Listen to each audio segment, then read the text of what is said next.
શ્રી શિવ મહાપુરાણમાંથી દક્ષે માનેલી માનહાનિ. સૂત કહે છે કે એક સમયે બધા મુનિઓએ પ્રયાગ ક્ષેત્રમાં એકત્ર થઈને એક મોટો યજ્ઞ કર્યો હતો. બ્રહ્મા પોતાના વેદશાસ્ત્રો લઈને ત્યાં ગયા હતા અને શંકર પણ ગયા હતા. સહુ પ્રજાપતિઓનો અધિપતિ બનેલ દક્ષ પણ તે સભામાં આવ્યો. એટલે સહુ મુનિઓએ ઊભા થઈ અને તેનું અભિવાદન કર્યું. દક્ષે પિતામહને પ્રણામ કર્યા. તેણે જોયું કે સભામાં શંકર હાજર હતા, પણ તેમણે દક્ષને માન ન આપ્યું કે અભિવાદન કર્યું નહીં. દક્ષ ગર્વિષ્ઠ અને અભિમાની બન્યો હતો. એટલે તેણે શંકર પર ક્રોધ કર્યો અને બોલ્યો કે આ શંકર દુર્જન જેવો કેમ થયો છે?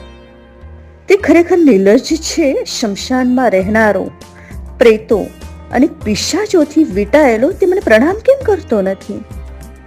તેણે વિધિ રહિત બની ધર્મનિધિને દૂષણ લગાડ્યું છે, માટે હમણાં હું તેને શાપ આપીશ.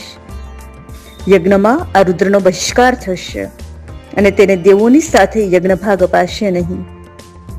દક્ષનું આવું વચન સાંભળીને શંકર તો કઈ બોલ્યા નહીં, પણ નંદીશ્વર કોપાયમાન થયા. તેમણે કહ્યું કે ઓ નીચ દક્ષ, મારા સ્વામીને તે યજ્ઞથી બહિષ્કૃત કેમ કર્યા? તેનું સ્મરણ કરવા માત્રથી તો યજ્ઞ સફળ થાય છે. તે મહાપ્રભુ રુદ્રને શાપ આપી તેની હાસ્ય કરી છે. મંદબુદ્ધિવાળા બ્રાહ્મણોએ તને ટેકો આપ્યો છે. રુદ્રના પ્રભાવથી હું તમને શાપ આપું છું કે તમે બધા વેદના તત્વજ્ઞાનથી રહિત થાઓ. તમે કાયમ ભિખારી અને નિર્લજ્જ બનો. તમારામાંથી કેટલાક બ્રહ્મ રાક્ષસ થશે.